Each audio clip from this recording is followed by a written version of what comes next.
Olá galera da Eletrotécnica, professor Luiz Sérgio, em mais uma videoaula de máquinas elétricas, e nela nós iremos dar continuidade ao estudo do gerador de corrente contínua.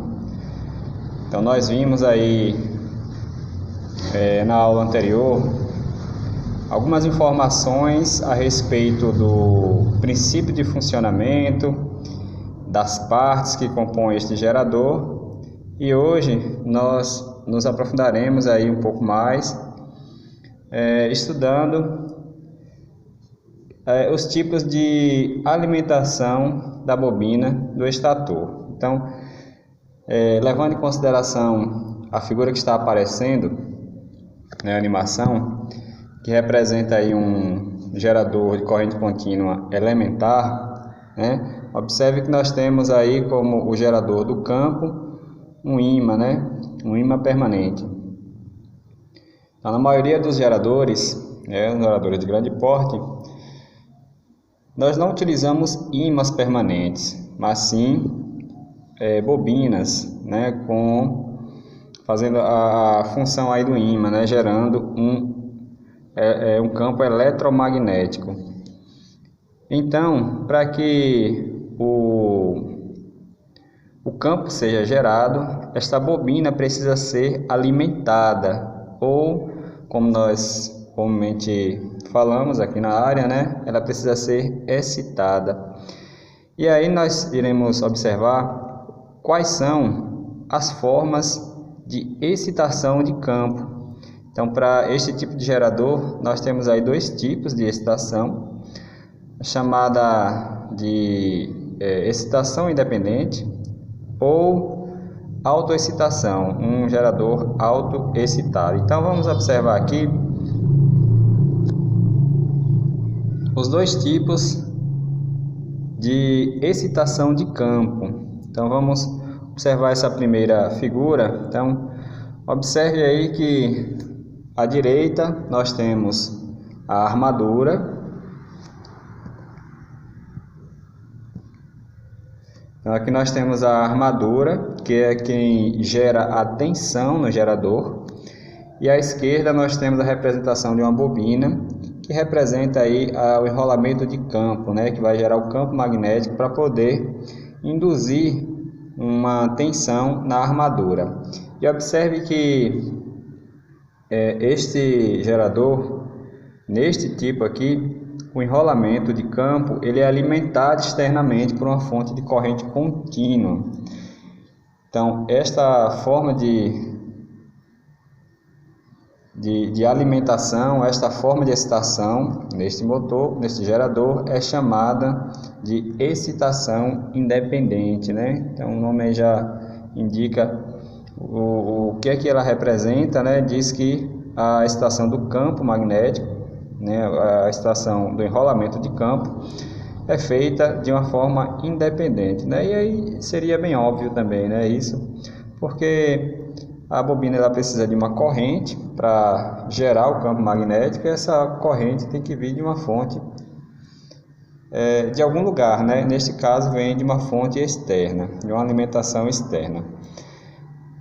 A máquina que alimenta o enrolamento de campo é chamada de excitatriz. Então é uma máquina que fica ligada eletricamente, conectada eletricamente ao gerador, para que ele possa gerar aí a corrente para fornecer para o enrolamento de campo. Então nós temos essa forma de alimentação, a excitação independente, e nós temos um segundo tipo, que é o que está sendo representado aí na figura, Então observe que nós não temos na verdade uma alimentação externa, nós não temos aqui a excitatriz.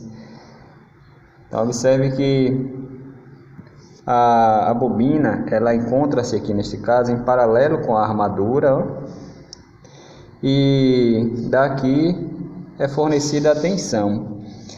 Mas aí fica a dúvida, né? Para que a armadura consiga gerar a tensão, né? Essa tensão ela precisa, ou as espiras da armadura, ela precisa cortar um campo magnético que vem aqui do enrolamento de campo. Porém, o enrolamento de campo não está sendo alimentado, né? Observe que não tem nenhuma fonte de corrente para alimentar a bobina para que ela possa gerar o campo. E como é que esse gerador irá funcionar? Antes de explicar como é que ele vai funcionar, vamos dar o nome aqui desse tipo de gerador. Esse aqui, como nós vimos, é o gerador do tipo autoexcitado,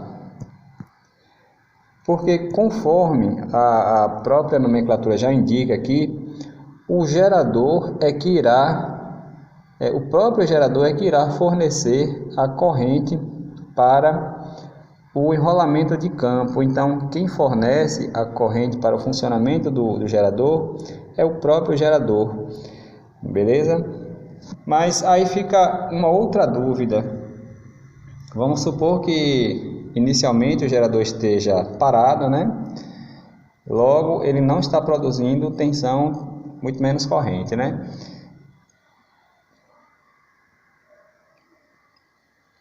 Então, como é que o enrolamento de campo irá gerar o campo magnético se não passa corrente por ele, se a bobina não é alimentada? Bem, nesse tipo de gerador, nós temos um campo magnético inicial, que é chamado de campo residual, que está contido aqui no enrolamento de campo. Então, esse enrolamento aqui ele já vem com um certo magnetismo, que é chamado de magnetismo residual, que tem justamente essa função de dar a partida no motor, né? De dar a partida, a geração inicial, do motor não, do gerador, desculpa, que dá a geração inicial deste gerador, porque se ele não for alimentado, né, não gera esse campo e teoricamente o gerador não funcionaria. Mas para que ele possa funcionar, né, essa bobina aqui, o enrolamento de campo, ele já vem com um magnetismo residual, um magnetismo inicial, que nós chamamos de magnetismo residual, e que ele é necessário aqui, ó, que ele é utilizado para gerar a tensão inicial, né? Então, à medida que a tensão está sendo gerada, né, e à medida que a velocidade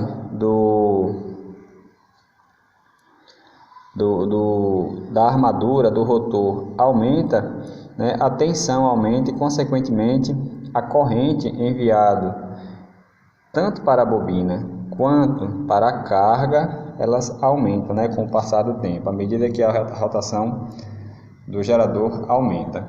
Então, nós temos aí essas duas formas de alimentação, né, essas duas formas de excitação que nós chamamos, a excitação independente e o gerador autoexcitado. Então, falando um pouco mais aí sobre o gerador autoexcitado, nós temos aí dois tipos de geradores autoexcitados. Nós temos o gerador chamado de gerador autoexcitado em derivação e nós temos um outro chamado em série. Então é fácil perceber aqui, ó, nas figuras que vou mostrar aqui o em série primeiro. Por que ele é chamado em série? Porque lembre que aqui na armadura nós temos uma bobina, né? E essa bobina, observe que ela está em série com a bobina do enrolamento de campo, justificando assim o seu nome, né? É um gerador de campo em série. A bobina de campo quer dizer isso, né? A bobina de campo, enrolamento de campo, está em série com a bobina da armadura, ou simplesmente em série com a armadura. Já a figura à esquerda, observe que a bobina de campo, o enrolamento de campo, está em paralelo com a armadura, né? Então, observe aqui que está em paralelo. Logo, esta ligação, ela pode ser chamada aí, essa forma de excitação, ela pode ser chamada de autoexcitação com derivação ou em derivação ou em paralelo, é a mesma coisa. Beleza, pessoal? Então, vimos aqui como é que os geradores eles geram campo magnético, né? Vimos os tipos de configurações possíveis, né, para se alimentar o enrolamento de campo, e vamos dar continuidade falando sobre algumas características elétricas deste gerador. Então vamos falar agora sobre o que é o circuito equivalente e logo em seguida citar as perdas e tentar medir a eficiência em um gerador de corrente contínua. Então me aguardem que eu volto para explicar no quadro estas particularidades do gerador. Então, galera, vamos agora falar um pouco mais sobre as características elétricas desta máquina, né, do gerador de corrente contínua. E para que nós possamos entender, visualizar esta teoria que eu vou passar para vocês, é mais fácil entender aqui com um desenho. Então, vou levar em consideração este desenho e explicar cada uma das partes que está contida na fórmula. Então, para que nós possamos analisar qualitativamente e quantitativamente o funcionamento de um gerador, nós temos que fazer algumas medidas, né? E nós precisamos saber também os valores de algumas características deste gerador. Então, o que nós iremos fazer é transformar o gerador em um circuito elétrico, e este circuito elétrico nós damos o nome de circuito equivalente. Então, é um circuito elétrico que equivale ao funcionamento aí do motor, do gerador. Então, vamos levar em consideração esta figura para que nós possamos entender o diagrama elétrico que tem aí no seu módulo, que está entre as páginas 19 e 20. Então, acompanhe aí pelo módulo de vocês a partir destas páginas, beleza? Então, ó, vamos imaginar que aqui seja o nosso gerador, aqui seja o rotor. Então, no rotor aqui nós temos uma bobina, então vamos imaginar que seja a armadura. Então aqui é a bobina da armadura, o enrolamento da armadura. E aqui seja o estator, né, com o enrolamento do estator que gera o campo magnético do gerador, né? Então imagine que aqui seja o chamado enrolamento de campo, beleza? Então, quando o gerador estiver funcionando normalmente, né, o enrolamento de campo irá gerar o campo magnético, o rotor irá cortar este campo magnético, gerando assim uma tensão, né, a chamada tensão induzida. E aqui nós daremos o nome a esta tensão. Nós representaremos por um símbolo, por uma simbologia, esta tensão. A tensão será representada aqui neste desenho pelo símbolo VG. Então, acompanhe também aí no módulo de vocês, na página 20, que representa o VG. O VG é a tensão que está sendo gerada na armadura do gerador, beleza? Vamos imaginar que a tensão que esteja sendo gerada aqui seja de 15 volts. É só um exemplo, né? Então, está sendo gerada aqui, ó, 15 volts. Foi gerado 15 volts, beleza? Então nós temos aqui uma bobina, e esta bobina, levando aí em consideração as suas condições físicas, a bobina ela apresenta uma determinada resistência, né? uma impedância, e nós chamaremos essa impedância aqui, ó, essa resistência, de RA. Então vou representar aqui, ó, por um R minúsculo, que é o que está aí também no seu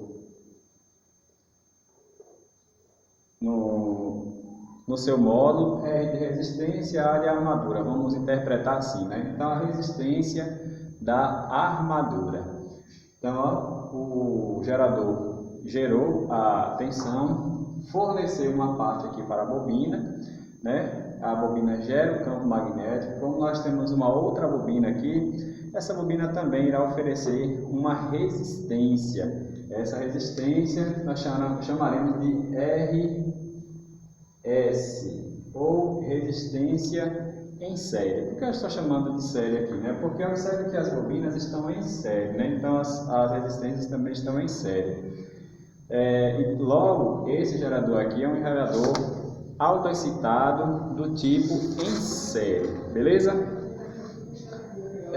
Então, ó, a armadura gerou a tensão, passa por uma resistência, a corrente passa por essa resistência, depois passa por esta outra resistência e depois vai para os terminais do gerador. Então, os terminais do gerador aqui nós iremos representar por um símbolo também. Então, um símbolo que representa aí a tensão que surge aqui nos terminais, vou chamar aqui de VT, ou tensão nos terminais do gerador. Se nós pudéssemos medir a tensão aqui na armadura, que é quem gera realmente a tensão, nós mediríamos aqui 15 volts? Não. Por que não? Porque 15 volts é a tensão que está sendo gerada na armadura, porém, haverá uma perdazinha aí, né, devido àquela tensão da resistência, né, desta armadura, no enrolamento da armadura. Logo, se nós pudéssemos medir aqui, nós encontraremos uma tensão um pouquinho diferente da que foi gerada. Então, nós teremos aí a tensão que nós chamamos de tensão na armadura. Então, a tensão da armadura que nós chamamos aqui, ó, VTA. O VG aqui é a tensão do gerador, que é o que o gerador realmente produz. Então, aqui haverá algumas perdas e no final das contas nós teremos aí nos terminais do gerador a tensão VT, né? Então, já que o gerador está gerando a tensão, né, se for conectado uma carga aqui na saída do gerador, obviamente circulará aqui, ó, uma corrente. Então, vamos representar essa corrente aqui.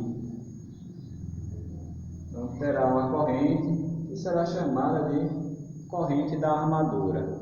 Como as resistências, né, as bobinas e suas seguintes resistências estão em série, a corrente que passa na armadura é a mesma que passará no enrolamento do estator e, consequentemente, será entregue para a carga, né? Lembrando que quem dita aí a quantidade de corrente que será necessária é a quantidade de carga presente aqui nos terminais do motor, do gerador, desculpa. Então, se tiver, por exemplo, só um equipamento, vai uma determinada corrente. Se entrar outro equipamento aqui na rede, né, a corrente vai ser maior, a potência vai ser maior, a corrente vai ser maior, então o gerador tem que produzir uma corrente maior, e essa corrente vai passar tanto pelo enrolamento da armadura, quanto pelo enrolamento do estator, beleza?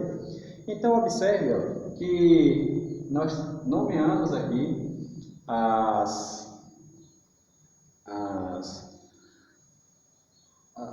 os itens, né, que estão presentes aí, os fenômenos elétricos que estão presentes aí nesse gerador, e percebemos aqui que as resistências estão em série, né, porque é um gerador em série. Vamos levar em consideração somente o gerador em série, né? Temos o gerador em derivação, mas nós não iremos considerar para o estudo este gerador. Vamos observar somente o gerador em série. Então, observe que nós temos aí resistências também em série, né? Então, nós temos a resistência da armadura em série com a resistência do estator. Elas estão em série, né? Aqui é o RS e aqui o RA, beleza? Então observe um desenho que tem aí no seu módulo, que tem esta aparência, ó. Observe que tem um desenho parecido com esse, só que ele está na vertical. Então eu vou virar aqui esse desenho, essa resistência. Deixa eu secar um pouquinho aqui, ó. E o desenho que aparece aí tem esta aparência, ó. Tem uma resistência em série com uma outra resistência. E aqui embaixo nós temos a simbologia de uma fonte de tensão, né? Então, esse lado aqui é positivo, esse lado é negativo. Então, essa fonte de tensão é, por exemplo, a tensão do gerador, né? A tensão que o gerador realmente está gerando. Neste caso, este exemplo aqui que eu dei, 15 volts. RS, essa primeira resistência, né, é a resistência da armadura, porque a tensão foi gerada, a corrente vai passar primeiro pela resistência da armadura. Então aqui é o RA, a resistência da armadura. Observe que, como nós vimos, a resistência da armadura está em série com a resistência da bobina. Então nós teremos aqui o RS. Espero que vocês estejam vendo aí, porque parece que o piloto não está ajudando muito não, né? Aqui nós temos o RS, a resistência em série, que é a resistência de campo, do enrolamento de campo, e daqui, né, segue para a fonte, ou desculpa, para a carga, né? Então nós temos aqui o VT, a tensão, VT, ou a tensão nos terminais do gerador, beleza? Se nós pudéssemos medir a tensão aqui na armadura, né, ela não seria de 15 volts. Por quê? Porque nós temos uma resistência aqui e essa resistência provoca uma queda de tensão. Então vamos supor que a queda de tensão provocada aqui seja de 1 volt nessa resistência, né? Então seria menos 1 volt devido à queda de tensão da resistência da armadura. Então, se nós pudéssemos medir a tensão aqui na armadura, ela não seria 15 e sim 14 volts. Então, aqui seria de 14 volts a tensão que está sendo enviada para o restante do conjunto, né? Então, observe que no desenho aí, ó, no seu esquema, tem um tracinho aqui e aqui vem indicando VTA, a tensão nos terminais da armadura. Porque se nós pudéssemos medir a tensão aqui, ela não seria 15 volts, né, como havia sugerido no início, né, devido à queda de tensão na bobina, né, da resistência da bobina. Então nós teremos aqui 15 menos 1, 14 volts. Então a tensão daqui para cá, né, daqui para aqui 15 volts, daqui para cá 14, né, 14 volts, porque tem 1 volt de queda de tensão aqui nessa resistência.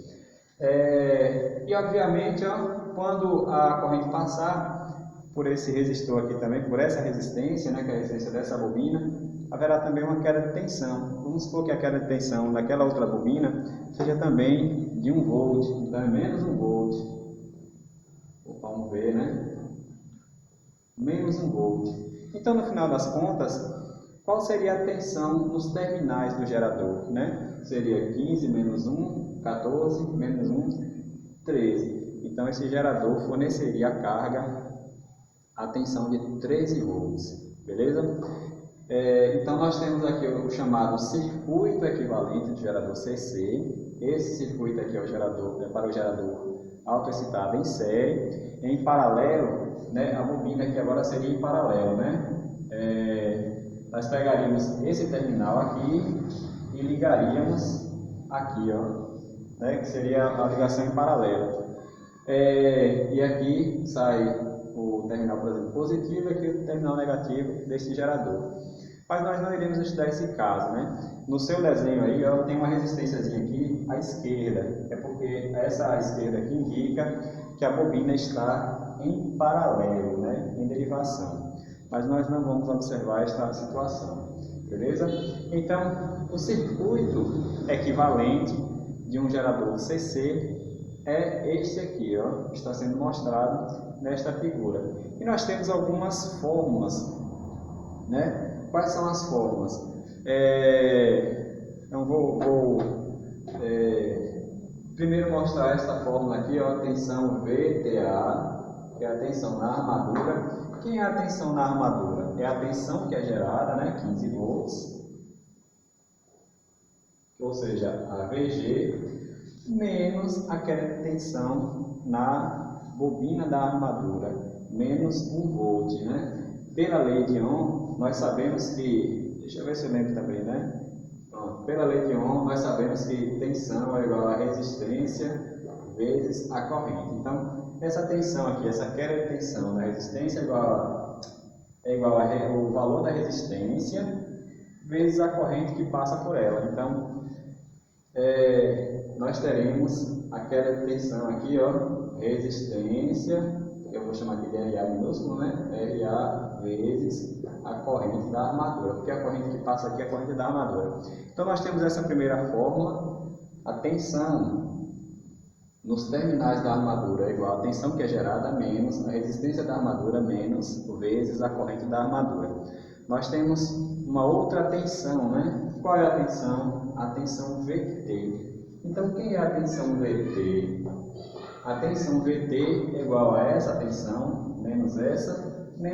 Então ficaria assim, ó, seria VG menos essa tensão, menos a queda de tensão nesse resistor, que seria RA vezes IA, menos a queda de tensão nessa outra bobina. E quem é a queda de tensão nessa outra bobina? Pela lei de Ohm, é a resistência da bobina, RS, vezes a corrente, a corrente da armadura. Lembra que eles estão em série, então a corrente será a mesma, né? Então será RS vezes a corrente da armadura. Então, para simplificar o cálculo, né, ou a fórmula,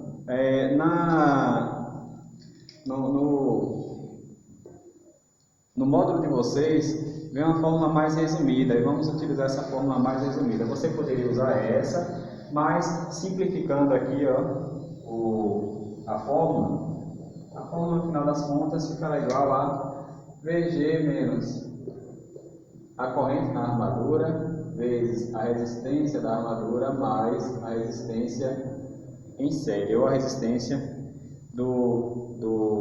da derivação, né, da resistência em série aqui do enrolamento do campo, beleza? Então nós temos essa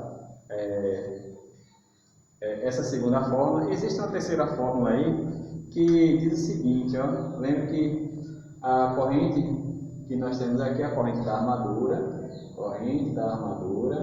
nós chamamos aqui de IA, né, corrente da armadura, ela passa tanto pela resistência da armadura quanto pela resistência do campo.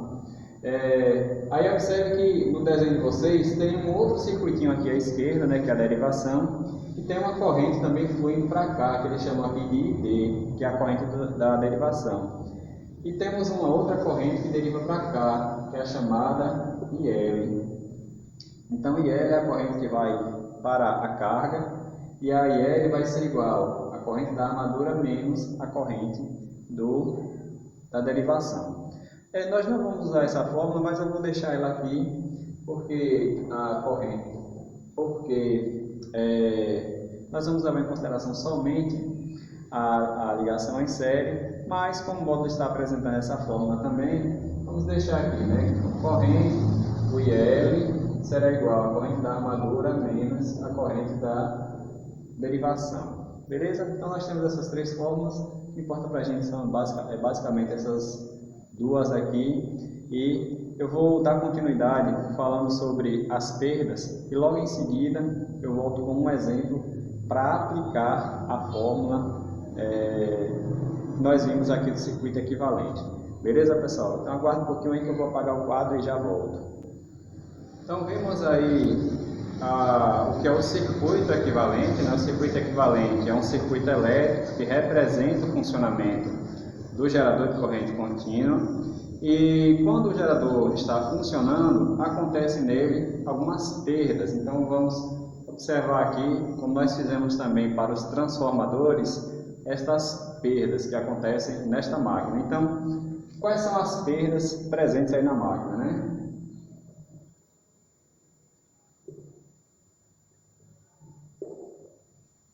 Então aí nós temos duas perdas, né? Nós temos perdas de ordem elétrica e nós temos as perdas de ordem mecânica, né? Então as perdas de ordem elétrica são as que estão contidas aí na bobina. Então nós chamamos essas perdas de perdas no cobre.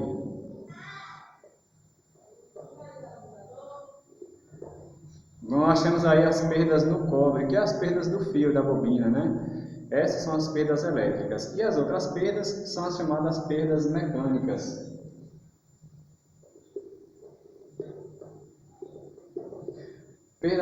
Perdas mecânicas ou perdas devido à rotação, perdas por rotação, beleza?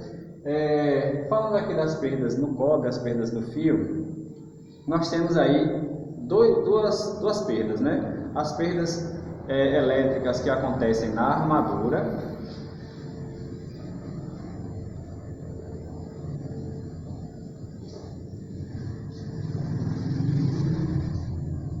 E nós temos uma segunda perda que acontece no enrolamento de campo, que é chamada de perda de cobre no campo, no cobre de campo, certo? Beleza, então, né? Essa perda aqui é a perda mecânica, falta acento, ou rotacional.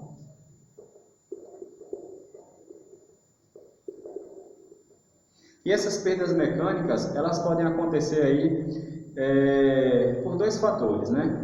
Ela pode acontecer devido ao atrito e devido às perdas que acontecem no ferro, né? Então lembre lá do transformador, quando nós falamos das perdas do transformador, nós vimos que algumas das perdas acontecem no núcleo, né? No ferro. Por quê? Porque lá ficam circulando correntes e essas correntes provocam, entre outras coisas, o aquecimento do núcleo. Aqui é a mesma coisa, né? Já que nós estamos lidando com correntes, essas correntes elas induzem, elas criam um campo magnético e induzem na própria máquina correntes, né? Induzem campos magnéticos. Então as correntes que são geradas elas são no sentido inverso. Então no final das contas, essas correntes são chamadas de correntes parasitas e elas acabam provocando aí o aquecimento como um todo da máquina. Então nós temos essas perdas, que é chamadas perdas no ferro.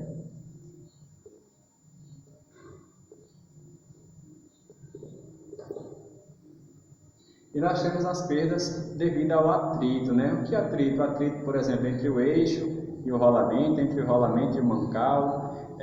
O atrito do ar, né, com a armadura. Então nós temos o enrolamento devido ao atrito. Então no ferro nós temos as correntes parasitas, não vai caber, né?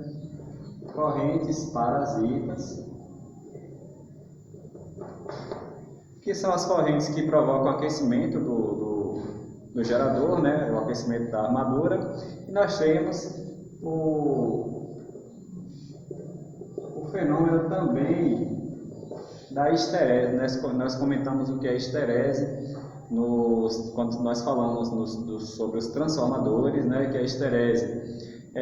Aquele magnetismo residual do núcleo, né, porque o núcleo fica magnetizado e se você desenergizar a máquina, o núcleo ainda contém um certo magnetismo. Então, para que você possa desmagnetizar, você tem que aplicar uma corrente no sentido contrário, logo o campo vai ficar no sentido contrário e aí desmagnetiza. E aí acaba sendo uma perda, né, porque você perde energia para desmagnetizar o núcleo. Então, esse fenômeno é chamado de esterese. Então, ocorre também essa perda aqui no gerador, a perda devido à esterese. E as perdas devido ao atrito, né, acontecem aí devido ao atrito do mancal, né, o mancal que é o suporte do rolamento, né, ele segura lá o rolamento e o rolamento fica encaixado no eixo, né? Então o mancal oferece atrito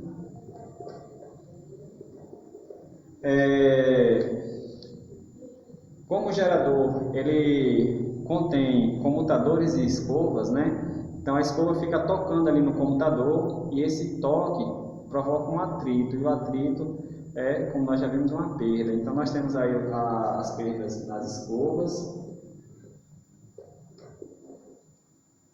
E nós temos a perda devido ao ar que fica ali entre... Então vamos olhar de frente aqui o gerador, né? Então imagine que aqui seja o estator, né? E aqui seja o rotor. Bom, daqui é o rotor. E entre os dois, né, fica um espaço vazio, né? Fica ar. E esse ar ele acaba gerando atrito também, né, no rotor. Se não tivesse ar, o vácuo completo, ele giraria no vácuo, então diminuiria esse atrito. Mas tem ar dentro do gerador, então ele acaba provocando atrito também, né, que é uma perda. Então nós temos aí a perda de atrito do ar, com ar, né, com ar, melhor colocar com ar. Então nós temos essas perdas, e essas perdas acabam influenciando na eficiência do gerador. E falando aqui da eficiência, acho que vou apagar tudo, né? Então essas perdas elas acabam influenciando na eficiência, né? Quanto maior a perda, menos eficiente é o gerador. E isso nós não queremos em máquina nenhuma, nós queremos aumentar a eficiência. Então nós temos que diminuir as perdas para que se aumente a eficiência. Então, falando aqui da eficiência, nós podemos medir, vamos assim dizer, mensurar a eficiência em termos de percentagem. Então, como é que nós iremos fazer isso?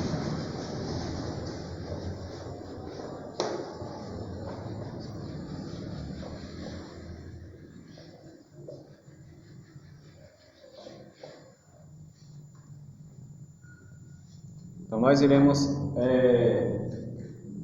medir a eficiência do gerador CC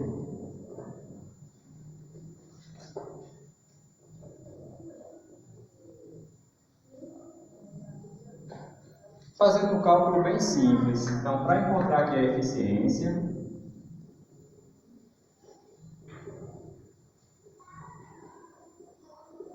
nós iremos levar em consideração a potência do gerador, né? Então, a potência que é gerada, parte dela é perdida no próprio gerador, né? E o restante ela entrega lá para a carga. Então, a potência que é gerada, vamos chamar aqui de potência de entrada, e a potência que é fornecida para a carga, vamos chamar de potência de saída.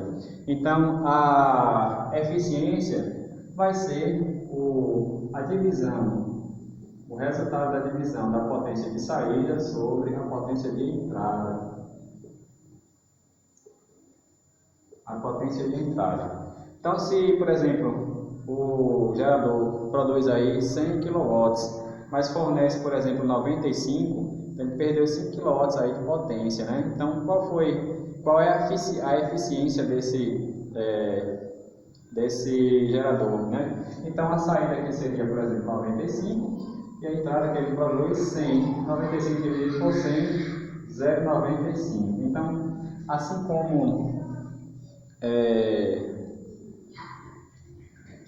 assim como nós utilizamos valores em decimais, como é esse caso aqui, nós normalmente podemos também representar em termos de porcentagem. Então, se nós quisermos representar em termos de porcentagem, vou pegar esse valor e multiplicar por 100%, né? Então, a fórmula no final das contas fica... se você quiser saber em porcentagem, pega o resultado dessa divisão, multiplica por 100%, beleza? E aí encontramos a eficiência, né? Lembre que a potência de saída nada mais é do que a potência de entrada menos as perdas. Então eu posso também refazer aqui a fórmula e dizer que a eficiência vai ser igual a... Quem é a potência de saída? A potência de saída é a potência de entrada, no caso o 100 do exemplo, né? Tinha 100, a potência de entrada menos as perdas.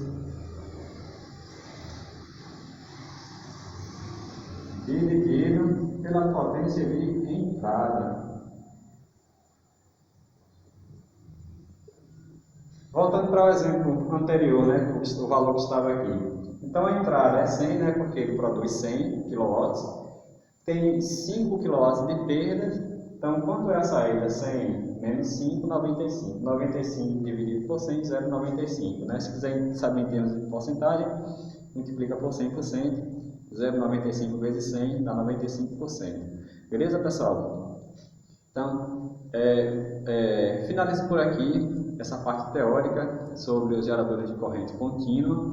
Eu volto em breve para fazer alguns exercícios sobre este gerador e mostrando como é que se resolve algumas questões aí relacionadas a essas fórmulas que eu acabei de passar para vocês. Beleza, pessoal? Então, um grande abraço aí para vocês e até a nossa próxima aula. Estudem!